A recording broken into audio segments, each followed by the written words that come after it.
Attention, dorénavant, à partir du 2 novembre, la péniche, le balisier du quai, vous attend au 52 quai, point du jour, à Boulogne-Billancourt, du mercredi au samedi. Restauration, Guadeloupe, Martinique, Guyane et Réunion. Attention, ouverture du mercredi au vendredi de 12h à 15h, du jeudi au samedi de 19h à 22h, plus ambiance discothèque jusqu'à 2h du matin, tous les vendredis et samedis. La péniche, le balisier du quai, infoline 01 42 53 21 63. 01 42 53 21 63. Guadeloupe, actualité. Deux adultes handicapés qu'on n'a pas eu pour un accueil d'un jour. Et dans une réunion du 26 pour la reprise, elle nous a dit qu'elle arrête les activités parce que financièrement, elle ne peut plus. Jusqu'à présent, elle a fait seule, mais maintenant, elle a besoin d'aide financière et ça relève du département. Donc, elle ne peut plus recevoir les bénéficiaires. On lui a dit... vaut mieux, on ne peut pas l'arrêter comme ça. Les bénéficiaires sont trop contents de se retrouver et de faire des choses ensemble. Donc, on lui a demandé une rencontre avec les élus. Et c'est pour ça qu'on a été voir Mme Edzol. Elle nous a proposé justement cette rencontre ce soir pour en débattre. C'est difficile surtout d'aller dire à mes cousines qu'il n'y aura plus d'accueil de jour. Elles vont rester à la maison. Elles ne joueront plus. C'est ce qui est plus difficile. Mais bon, comme elle nous a fait comprendre, on n'a pas le choix, il faut attendre. C'était bien parti, c'était bien pour les enfants, pour nos enfants. Et finalement, d'un coup, on nous a dit que bon, on s'est arrêté là. Alors je ne sais pas, on nous a invités dans la réunion, c'est pour savoir, je ne sais pas les pensées des mamans. Mais les enfants ont envie de faire leur continuité d'habitude. C'était une activité pour nos enfants. Et ça nous soulageait parce que les enfants nous connaissaient autre chose. On lui fait des travaux manuels, enfin. Ça les aidait pour nous. Parce que nous, chez nous, on ne peut pas faire. C'est pas tout, on peut faire avec eux. Si le département entend mon message, c'est justement, on va remettre un dossier à Mme Edzol et j'espère qu'ils vont bien prendre conscience de notre besoin et qu'on a sorti ces gens-là de l'isolement et aujourd'hui, ils vont re-rentrer dans l'isolement. Et ils étaient habitués à faire des choses ensemble, à faire des activités ensemble. Et là, ils seront obligés de re-rentrer à la maison. Et d'après beaucoup parce que nous avons l'argent, non?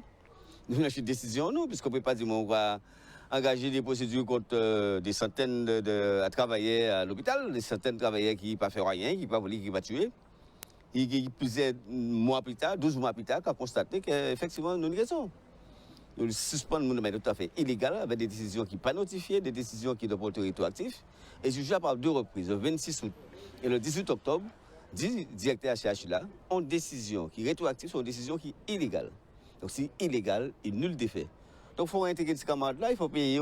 C'est exactement ça nous a dit depuis plusieurs mois.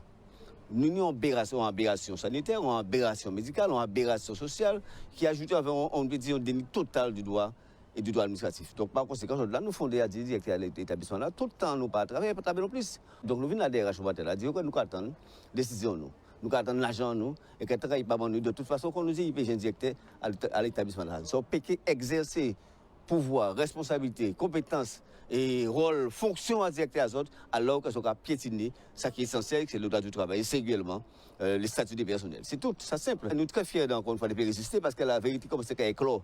De plus en plus, nous avons constaté, nous avons confirmé nous, que nous avons raison. Vacciner non seulement pas ou attraper qui ou vacciner qui ou pas vacciner ou quoi transmettre ou quoi pas famille en lit surtout le vacciner et ou plus ou quoi mort. Donc ça suffit quoi. Nous bon, c'est pour ça que nous décidons faire sur l'ensemble matériel. Nous continuer tant qu'il n'y a pas arrêté que nous, tant qu'il n'y a pas nous savons qu'on revient nous des droits, nous continuer harceler, yo à fonction au quotidien. C'est qu'il y a une grande solidarité des gens qui continuent à assurer ce service-là. Malgré qu'on a souffert, malgré qu'on a pris fait, une grande solidarité. Nous devons exprimer ça.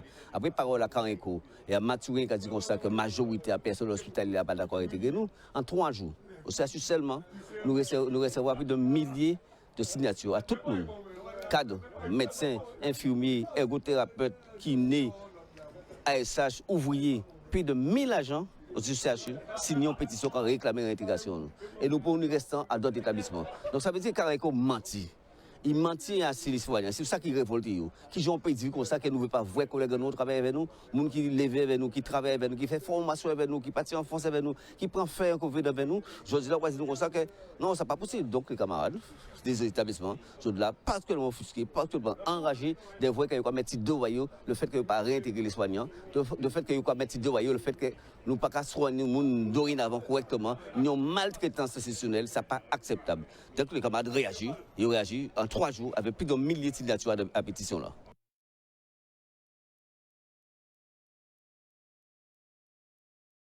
C'est une manifestation qui est originale et ça parle au cœur de toutes les femmes de Guadeloupe. Aujourd'hui, 2 femmes d'exception. Fabienne Youyout, qui est une Guadeloupéenne bien connue, qui n'a pas mangé les glaces et les gâteaux de Fabienne Youyout, et une femme d'exception, ancienne ministre, Madame Elisabeth Moreno, viennent témoigner simplement pour les Guadeloupéennes de ce qu'a été leur parcours, leurs difficultés, le fait qu'elles soient tombées, qu'elles se soient relevées.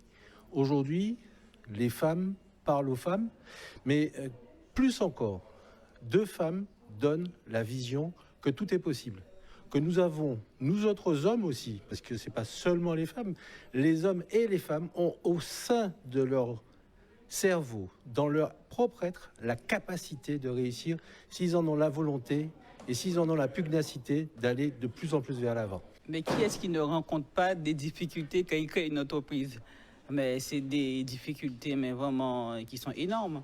Mais avec, comme je dis, la persévérance et de parler autour de soi, parce qu'en Guadeloupe, on a tendance à dire « Ah, pas raconter mes affaires, il faut mettre des bâtons ou ah, il faut faire qui mettre. » Mais c'est faux. Mais qui est-ce qui peut prendre le savoir-faire que vous avez dans votre cerveau? Personne. Personne ne peut prendre votre connaissance, ce que vous avez dans votre tête, votre projet qui est dans votre tête. Personne. Mais par contre, vous en parlez, vous risquez, vous allez pas risquer, vous allez trouver quelqu'un sur votre chemin qui va vous aider et que vous allez dire un mot et qui va vous dire une phrase et qui va réveiller et vous allez comprendre certaines choses. Parlez et vous allez trouver des gens qui vont vous aider et qui vont vous ouvrir les portes aussi. Je vais leur dire de persévérer, de croire en son projet. Et si on a envie de le faire, faites-le. Parce que ce qui est le plus embêtant, c'est quand on ne fait pas son projet et qu'on te dit, que tu dis après, j'avais l'idée, l'idée, on m'a dit, moi, faire ça, mais je ne l'ai pas fait. J'ose, je le fais. Et si ça ne fonctionne pas, on regarde où est-ce que j'ai fait l'erreur, où est-ce que vous avez fait l'erreur. Et vous recommencez, et vous allez voir. Et ça va marcher. Parce que moi, les gens me connaissent maintenant 18 ans, mais ça fait belle lurette que j'existe. Et j'ai eu beaucoup de déboires, j'ai eu plein de problèmes, mais je n'ai pas abandonné. Et c'est pour cette raison que la NPE a fait, je trouve, quelque chose de très bien, de formidable, que pour dire aux femmes qu'ils peuvent aller faire des formations. La NPE le propose, faites-le. Ouvrez-vous l'esprit, faites des choses, parce que plus que vous restez enfermé dans votre cocon, ben, vous serez fermé, vous n'allez pas voir certaines choses. Nous sommes à la rue Schulcher. Nous sommes à la rue Schulcher parce qu'aujourd'hui, nous lançons un nouvel établissement qui va se consacrer à l'information, à l'accompagnement, à la préparation, à la formation de tout public désireux de trouver un emploi, désireux de s'insérer dans l'économique. Alors vous me direz que ce n'est pas la compétence de la ville, je vous répondrai que c'est tout simplement parce que la ville est la plus proche de ses concitoyens qui sont dans la difficulté. Donc c'est pour ça que nous sommes là ce soir, cet après-midi, avec différents partenaires, qu'il s'agisse de Pôle emploi, qu'il s'agisse de la mission locale, qu'il s'agisse d'entreprises qui accompagnent les jeunes et les moins jeunes en insertion. Nous avons donc près de 7 partenaires qui vont travailler avec nous, qui viendront au plus près des gens, soit faire des formations, soit leur expliquer les procédures, leur indiquer quels sont les outils qui sont présentés par le conseil départemental. Et d'ailleurs, le président du conseil départemental est là. C'est pour justement montrer la force d'un tel établissement qui est au cœur du beau et qui nous permettra de démocratiser, c'est-à-dire rendre plus proche de nos concitoyens tous les dispositifs en mesure de les accompagner, de leur permettre de sortir de la précarité de l'emploi. Nous sommes ce soir à la Maison de l'insertion et de la cohésion sociale de Petit-Bourg pour la réouverture du moins de ces locaux qui étaient auparavant la Maison de la jeunesse et de la cohésion sociale. Nous avons signé une convention de partenariat avec la ville de Petit-Bourg pour participer à l'animation de cet espace, donc accompagner les jeunes notamment dans leur insertion professionnelle, que ce soit à la recherche d'emploi, en les mettant en relation du coup avec des adhérents de notre association qui agissent dans le même domaine qu'eux ou alors qui ont des compétences qu'ils souhaitent développer également.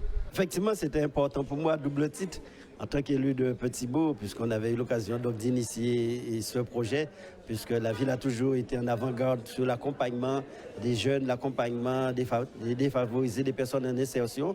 Et puis, on sent que cette dynamique se poursuit au niveau de l'équipe municipale. Et ici, dorénavant, ce sera la maison de l'insertion de la cohésion sociale. Vous comprenez, en tant que président du département, ma très grande satisfaction également, puisque nous, on en charge la solidarité sur l'ensemble du territoire. Mais il faut rappeler que l'insertion est une compétence départementale. Et dans ce domaine, comme j'ai eu l'occasion de le dire dans mon discours, je veux révolutionner l'insertion en Guadeloupe.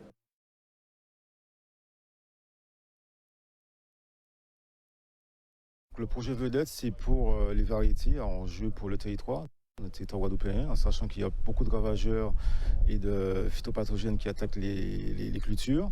Donc c'est un enjeu à la fois pour la culture d'agrumes, pour la culture de la banane plantain, pour la culture de tubercules et pour d'autres cultures également. Donc l'objectif, c'est de pouvoir présenter aux producteurs aujourd'hui et techniciens ainsi aux autres instituts les résultats de la recherche. Donc que ce soit du CIRAD, de l'INRAE, de l'Institut tropical, des associations de producteurs, de la SOFRI, les différents résultats que nous avons obtenus depuis 2 ans justement sur ces différentes cultures.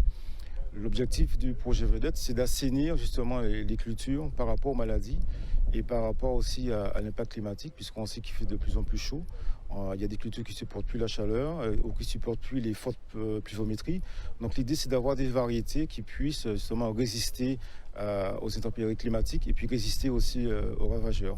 Donc je prends le cas des agrumes. On a une maladie qui a complètement ravagé la production guadeloupéenne dans les années... début des années 2010, donc depuis 5 ans on n'a plus de production en Guadeloupe, que ce soit de citron ou d'orange, de mandarine, on est obligé d'importer. Et aujourd'hui on apporte des solutions avec de nouvelles variétés, tout simplement, qui sont plus tolérantes au cytocyclinine et des porte-greffes aussi qui permettent aux variétés traditionnelles de mieux résister à la maladie. En igname, on a aussi d'autres solutions, on a des variétés nouvelles qui permettent de mieux résister à l'anthracnose qui détruit le feuillage des ignames. Ça permet, nous, les agriculteurs, pour nous informer un peu mieux, pour orienter mieux sur l'agriculture et surtout des maladies qu'il y a dans la terre maintenant. Ça permet nous de travailler l'iam un peu mieux. À l'heure actuelle, il y a plein des microbes, enfin des maladies sur les cultures. Il y a toutes les cultures maintenant, c'est la terre vraiment, comme on le dit, c'est pollué avec les maladies. Alors là, ça permet de nous informer et venir prendre les renseignements qu'il faut pour travailler la culture d'iam. C'est une manière de démocratiser un petit peu le tennis, qui est une pratique qui a encore une image un peu erronée de sport de gens aisés, on va dire. Donc là, ça permet de faciliter l'accès à la pratique dans une zone relativement agréable, qui est l'espace Bastaro, et qui correspond à une zone d'habitation du public ciblé. C'est une question aussi de mobilité et c'est surtout rapprocher l'activité sportive au plus près des jeunes et surtout au plus près des familles, parce qu'on sait pertinemment aussi dans ces quartiers-là, les familles ont un problème de mobilité, mais surtout leur permettre de trouver aucune excuse pour que les enfants puissent pratiquer une activité sportive.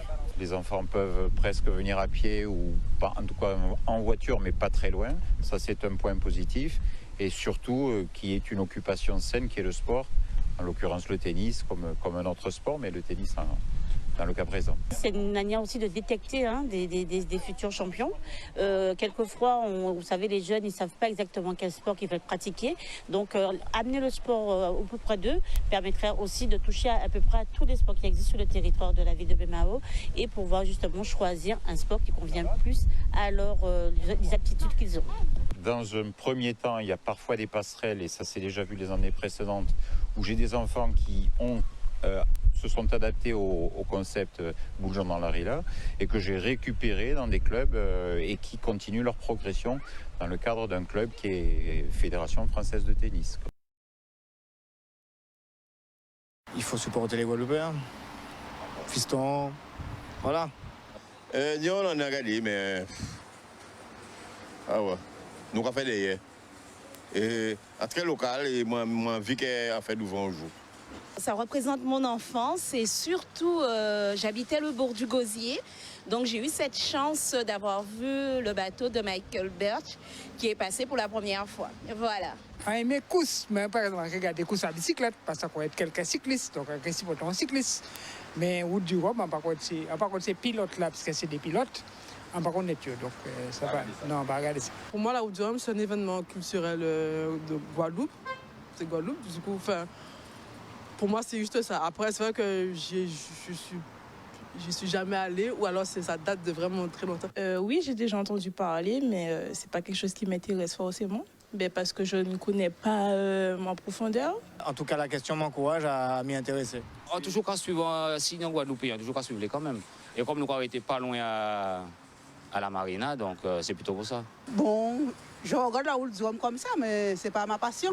Si ça passe à la télé, que je tombe dessus, oui, mais non. Aller sur place, vrai, arriver là, bon, moi, j'ai fait ça 2 ou 3 fois. Mais... Je suis la route du Rhum à la télé et à la radio, parfois. Non, j'ai fait la route du Rhum il y a de ça 4 ans. Je travaille à la marina et je connais un petit peu. La route du Rhum, c'est mythique, il y a des années que ça existe. Et puis, bon, chaque fois qu'on peut en profiter, on jette un œil, même si on n'y est pas tous les jours à cheval, mais on s'y intéresse. C'est un événement qui est quand même attendu par pas mal de Guadeloupéens et par les skippers eux-mêmes. Voilà. C'est un événement international qui permet de bien faire connaître le département, entre autres. Outremernews.fr, le site de l'actualité Outre-mer, 24 heures sur 24 et 7 jours sur 7. Retrouvez la chaîne Outremer News sur YouTube.